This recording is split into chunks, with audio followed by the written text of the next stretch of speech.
Hello students, class 10 के chapter 6 में electric current and circuit को पढ़ रहे हैं हम। और ये जो है आज का जो वीडियो है ये पार्ट 2 वीडियो है, ठीक है। इसके पहले वाले पार्ट में हमने इलेक्ट्रिक करंट और सर्किट पढ़ा था, मतलब विद्युत धारा और परिपथ के बारे में पढ़ा था। और आज हम पढ़ेंगे विद्युत विभव एवं विभवांतर, electric potential and potential difference, ठीक है। Electric potential and potential difference के बारे में पढ़ेंगे। तो देखिए क्या होता है इलेक्ट्रिक पोटेंशियल के बारे में पहले देखते हैं हम। एकांक धनावेश को, ठीक है, एकांक धनावेश को अनंत से विद्युत क्षेत्र के किसी बिंदु तक लाने में किया गया कार्य ही विद्युत विभव कहलाता है, ठीक है। एक वर्ड आया विद्युत क्षेत्र, तो इसी को हम पहले डिफाइन करते हैं कि विद्युत क्षेत्र क्या होता है, विद्युत क्षेत्र किसे कहेंगे। जैसे कि मान लीजिए ये एक मैंने आवेश बना दिया, क्यों, ठीक है, ये पॉजिटिव है, तो ये अपने आसपास एक फील्ड जो है जनरेट कर लेगा, ठीक है। अपने आसपास क्या जनरेट कर लेगा, एक फील्ड जनरेट कर लेगा। और इस फील्ड के अंदर अगर कोई अदर जो चार्ज आता है, ठीक है, मान लीजिए ये माइनस चार्ज वाला आ गया कोई भी, ठीक है, क्यू माइनस वाला, तो ये इसको क्या करेगा, अट्रैक्ट करेगा, है ना, क्योंकि ये ऑपोजिट चार्ज है। और अगर ये कोई प्लस चार्ज वाला आ जाता है, ठीक है, तो वो क्या करेगा, उसको प्रतिकर्षित करेगा, ठीक है, रिपल्शन होगा। और अगर जो है माइनस वाला आएगा तो अपनी ओर क्या करेगा, अट्रैक्ट करेगा, ठीक है। तो कोई भी आवेश है वो अपने आसपास क्या कर लेता है, एक फील्ड जनरेट कर लेता है। इस फील्ड को हम क्या कहेंगे, विद्युत क्षेत्र कहेंगे, ठीक है। ये जो आसपास जो फील्ड है ये क्या कहलाएगा, विद्युत क्षेत्र कहलाएगा, ठीक है। और आपको एक और चीज़ बता देते हैं, विद्युत क्षेत्र की तीव्रता क्या होती है। ये जो एकांक धनावेश है ये अपने आसपास जितने बल का अनुभव करेगा, अगर हम उसमें कोई अन्य चार्ज लेके आते हैं, कोई अदर चार्ज लेके आते हैं, तो ये जितने बल का अनुभव करेगा वो क्या कहलाती है, विद्युत क्षेत्र की तीव्रता कहलाती है, ठीक है। तो ये हमने समझ लिया विद्युत क्षेत्र क्या होता है, ठीक है। तो इस विद्युत क्षेत्र को तो देख लीजिए, एकांक धनावेश को अनंत से, ठीक है, हम लोग एक और जो है जनरेट कर लेते हैं। ये इलेक्ट्रिक फील्ड जनरेट कर लिया हमने, ठीक है। अब एकांक धनावेश, ठीक है, एक कूलाम, ठीक है, ये है एकांक धनावेश, ठीक है, एक कूलाम है मान लीजिए। ये क्या है, इन्फिनाइट पे है, ठीक है, इन्फिनिटी पे है। तो अब देखिए इसको यहाँ से एकांक धनावेश को अनंत से, ठीक है, अनंत से हम विद्युत क्षेत्र के किसी बिंदु, यहाँ पे एक बिंदु है मान लीजिए, यहाँ पे हम लोग इसका नाम दे देते हैं ए, ठीक है। ये इलेक्ट्रिक फील्ड है, यहाँ पे कोई बिंदु है जिसका नाम ए है। अब यहाँ से अनंत से यहाँ तक इस बिंदु तक, ठीक है, इस बिंदु तक इस एकांक धनावेश को लाने में किया गया वर्क, ठीक है, लाने में किया गया वर्क या कार्य, इसको हम क्या कहेंगे, विद्युत विभव कहेंगे। समझ गए। ये एक इलेक्ट्रिक फील्ड है, इस इलेक्ट्रिक फील्ड में अगर हम इसी अनंत से, ठीक है, एक एकांक धनावेश को यहाँ से इलेक्ट्रिक फील्ड के विद्युत क्षेत्र के किसी बिंदु तक लाने के लिए जो कार्य किया जाएगा उसी को क्या कहेंगे, हम विद्युत विभव कहेंगे, ठीक है। समझ गए होंगे आई थिंक आप लोग। अब देखिए विभवांतर क्या होता है, विद्युत विभवांतर।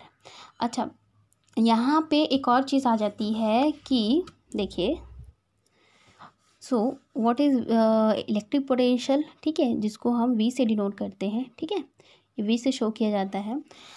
तो हमने क्या कहा अपने डेफिनेशन में कि एकांक धनावेश को अनंत से विद्युत क्षेत्र के किसी बिंदु तक लाने के लिए किया गया कार्य क्या कहलाएगा, विद्युत विभव कहलाएगा, ठीक है। तो देखिए आवेश, ठीक है, एकांक धनावेश, उसको किसी अनंत से किसी बिंदु, विद्युत क्षेत्र के किसी बिंदु तक लाने के लिए जो किया गया वर्क है वो क्या कहलाएगा, विद्युत विभव कहलाएगा, ठीक है। तो ये है, ठीक है, फॉर्मूला बन गया हमारा, ठीक है। और इस विद्युत विभव का ऐसा ही मात्रक क्या होता है, क्या होता है, देखिए कार्य का मात्रक क्या होता है, जूल होता है ना, कार्य का मात्रक क्या होता है, जूल होता है। और यहाँ पे हम किसकी बात कर रहे हैं, आवेश, ठीक है। तो आवेश का मात्रक क्या होता है, कूलाम होता है, ठीक है, कूलाम होता है। तो इसका विद्युत विभव का ऐसा ही मात्रक क्या हो जाएगा, जूल प्रति कूलाम, ठीक है। या फिर इसको क्या कहेंगे हम, वोल्ट। तो इससे जूल प्रति कूलाम कहने से ज़्यादा अच्छा है आप वोल्ट कह दीजिए, ठीक है। तो विद्युत विभव का SI मात्रक क्या हो जाएगा, वोल्ट,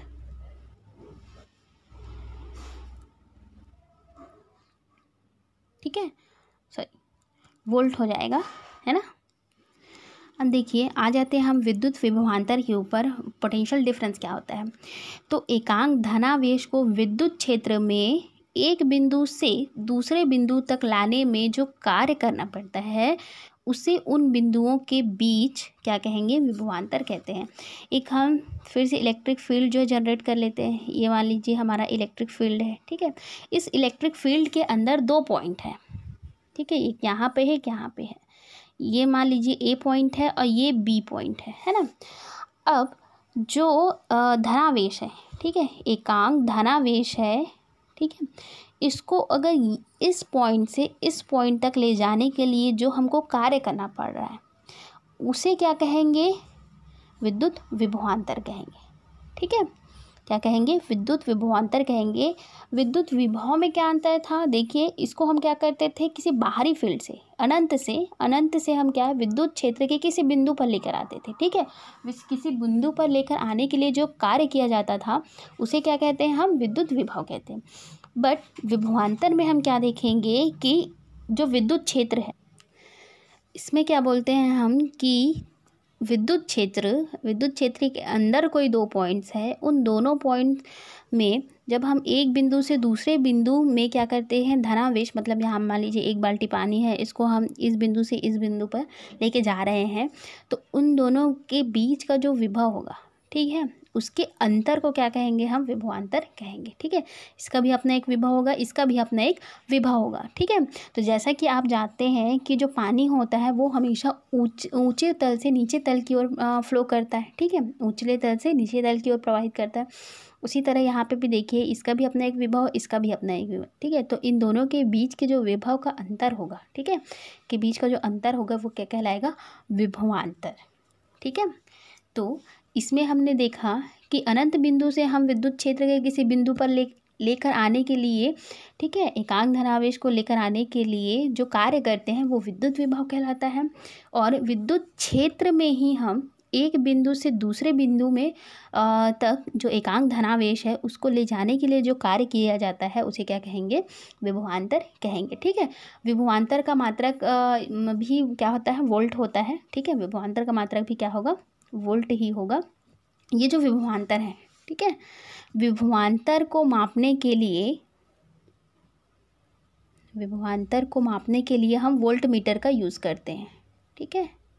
वोल्ट मीटर जिसका सिंबल क्या होता है, V, ठीक है, इसको याद रखिएगा। जैसे कि हम विद्युत धारा को नापने के लिए अमीटर का यूज़ करते हैं, उसी तरह विभवांतर 2 बिंदुओं के बीच का जो विभवांतर है उसको निकालने के लिए हम वोल्ट मीटर का उपयोग करते हैं, ठीक है। एक ऐसा उपकरण है जो विभवांतर को मेज़र करता है, ठीक है।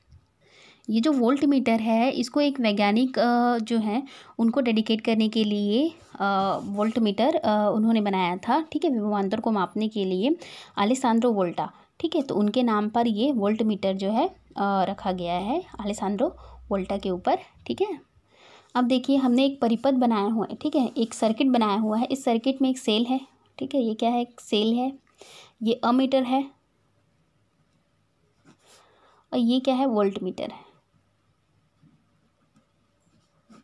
है ना। ये चीज़ें आपको दिख रही है। यहाँ पे रेजिस्टेंस बॉक्स है RB, ठीक है, रेजिस्टेंस बॉक्स। अब देखिए ये जो अमीटर है ये इसके धनात्मक सिरे से जुड़ा है, उसी तरह ये जो सेल है ये वोल्ट मीटर के धनात्मक से जुड़ा है और इसका जो ऋणात्मक सिरा है वो सेल के ऋणात्मक सिरे से जुड़ा हुआ है, ठीक है। और हमेशा याद रखिएगा कि सेल या फिर जो बैटरी होता है उसके जो धनात्मक सिरे का जो विभव होता है वो ज़्यादा होता है और ऋणात्मक सिरे का जो विभव होता है वो कम होता है, ठीक है। तो इस हिसाब से अगर इस स्थिति में हम क्या बोलेंगे कि अगर करंट जो है फ्लो कर रहा है, ठीक है, विद्युत धारा जब बहेगी तो धनात्मक से ऋणात्मक की ओर बहती है, ठीक है। अब जब इसका क्या होता है, विद्युत विभव मैंने कहा अधिक होता है, ठीक है, और इसका क्या होता है, विद्युत विभव कम होता है। तो जैसे हम या इस साइड से इस साइड की ओर जाएंगे, ठीक है, धनात्मक सिरे से ऋणात्मक सिरे की ओर जाते हैं तो विभव का मान क्या हो रहा है, कम हो रहा है, ठीक है। इधर अधिक था, ठीक है, ज़्यादा था, और इधर जब हम आते हैं तो क्या हो जाता है, कम हो जाता है, ठीक है। तो विभव का मान क्या हो रहा है, कम हो रहा है, तो इसे हम क्या कहते हैं, वोल्टेज ड्रॉप कहते हैं, क्या कहते हैं, विभव पतन कहते हैं। हिंदी में कहें तो विभव पतन, ठीक है, और इंग्लिश में कहें तो वोल्टेज ड्रॉप, ठीक है। तो इस तरह से जब हम धनात्मक से ऋणात्मक से की ओर जाते हैं तो क्या होता है, विभव का मान कम होता है, जिसे हम क्या कहते हैं, वोल्टेज ड्रॉप कहते हैं, ठीक है। ये एग्ज़ाम में आता भी है। अब देखिए एक और चीज़ होती है, 1 वोल्ट क्या होती है, ठीक है। तो देखिए अगर कोई इलेक्ट्रिक फील्ड है, उस इलेक्ट्रिक फील्ड में हम अनंत बिंदु से इलेक्ट्रिक फील्ड के किसी एक बिंदु पर जो एकांक धनावेश है, ठीक है, एकांक धनावेश को अगर हम विद्युत क्षेत्र के किसी बिंदु पर लेके आ रहे हैं, ठीक है, तो क्या कर रहे हैं, कार्य कर रहे हैं कितना, अगर एकांक जो धनावेश है, ठीक है, 1 कूलाम धनावेश को जब किसी विद्युत क्षेत्र के बिंदु तक लाने के लिए 1 जूल कार्य करना पड़ता है, तो उसे हम क्या कहेंगे, 1 वोल्ट कहेंगे, ठीक है। इसकी परिभाषा क्या हो जाएगी 1 वोल्ट की, कि किसी विद्युत क्षेत्र में एकांक धनावेश को, ठीक है, एकांक धनावेश को लाने के लिए, किसी बिंदु तक लाने के लिए 1 जूल कार्य करना पड़ता है, तो उसे हम क्या कहेंगे, 1 वोल्ट कहेंगे, ठीक है। तो इसको याद रखिएगा। तो आज के वीडियो में बस इतना ही, हमने 2 चीज़ों के बारे में पढ़ा, विद्युत विभव और विभवांतर, ठीक है। तो ये दोनों क्वेश्चन जो है इंपॉर्टेंट है, और इसके साथ साथ 1 वोल्ट किसे कहते हैं और वोल्टेज ड्रॉप क्या होता है, ये सारी चीज़ें जो है इंपॉर्टेंट है, ठीक है। आप नोट्स है उसके कॉपी भी कर सकते हैं, ठीक है। तो अगर वीडियो पसंद आया होगा तो लाइक कीजिए, और जिन्होंने चैनल को सब्सक्राइब नहीं किया है वो प्लीज़ सब्सक्राइब कर दीजिए, ठीक है। Thank you. अगले वीडियो में हम पढ़ेंगे ओम के नियम को, ठीक है, ओम का नियम क्या होता है और प्रतिरोध को प्रभावित करने वाले कारक के बारे में हम नेक्स्ट वीडियो में पढ़ेंगे, ठीक है।